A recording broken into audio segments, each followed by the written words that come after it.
संभाजीनगरचा MIM नगरसेवक मतीन पटेल याची आता उलटी गिनती सुरू झाली आहे आणि आता त्याच्या घरावर बुलडोझर चालणार आहेत हे जवळपास निश्चित झालंय. कारण महानगरपालिकेनं मतीन पटेलच्या अतिक्रमणावर दुसरी नोटीस बजावलेली आहे. पहिल्या नोटीस नंतर कोणताही खुलासा सादर करण्यात आलेला नाहीये असं मनपाने स्पष्टपणे म्हटलेलं आहे.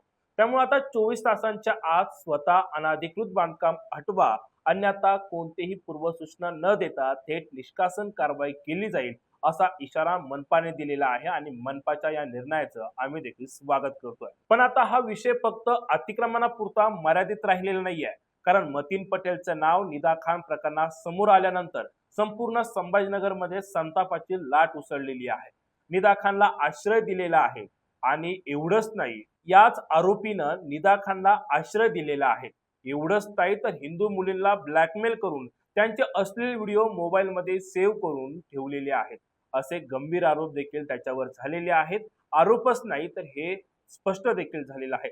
त्यामुळे नागरिकांमध्ये प्रचंड संताप निर्माण झालेला आहे. यावर माझं देखील स्पष्टपणे मत आहे, ज्या घरातून आरोपींना आश्रय दिला होता, जिथून अशा प्रकरणाला पाठबळ मिळालं होतं, त्या ठिकाणी बुलडोझरची कारवाई झालीच पाहिजे.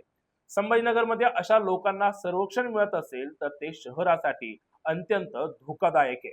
आता मतीन पटेल याच्या पक्षाकडून 15 दिवसांची मुदत मागितली जाते, पण नागरिकांचा रोष आता उघडपणे दिसू लागलेला आहे.